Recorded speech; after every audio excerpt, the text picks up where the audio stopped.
मी आनंद मधुकर कुडव, राहणार इंचोली, तालुका सावंतवाडी इथला रहिवासी असून हे माझे आई वडील भाऊ वयस्कर आहेत आणि त्यांचं वय बाबांचं 76 वर्ष आहे, आईचं 65 वर्ष आहे आणि वारंवार हे आजारी असतात.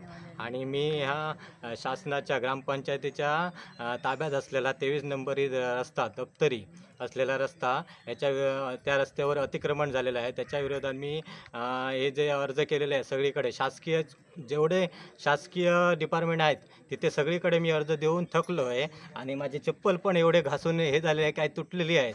आणि आज बाबा पण माझे एवढे हे झालेले आहे, ते पण वारंवार जाऊन या ऑफिसच्या समोर जाऊन बसतात, पण शासनाकडनं कुठचाच न्याय भेटत नाही.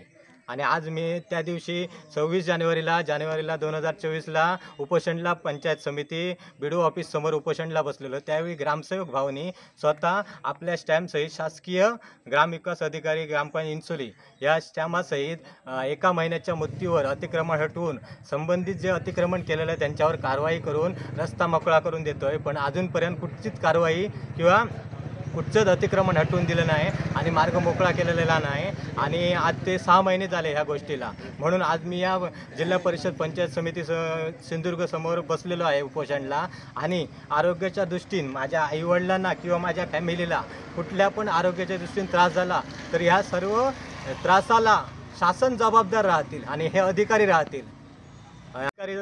जबाबदार राहतील आणि हे फक्त टंगळमंगळ करतायत. फक्त अधिकारी आहेत ते फक्त मला आश्वासन देत आहेत. मी वारंवार इकडे COच्या ऑफिस पण येऊन नाच म्हटल्या 10 ते 15 पावटी येऊन गेलो, पण ह्याने सांगतायत फक्त मला आज आम्ही पत्रक काढले, आम्ही चौकशी चालू केली आहे, इन्क्वायरी लावले, पण आजपर्यंत काहीच हे केलेलं नाही. आणि ह्या रस्त्यासंदर्भात माझ्याकडे शासकीय ग्रामीण रोजगार हमीतनं रस्ता तयार केलेल्याचे प्रूफ आहे माझ्याजवळ. आणि हे शासकीय कर्मचारी पण ह्याच्यात इन्व्हॉल्व झालेले आहेत.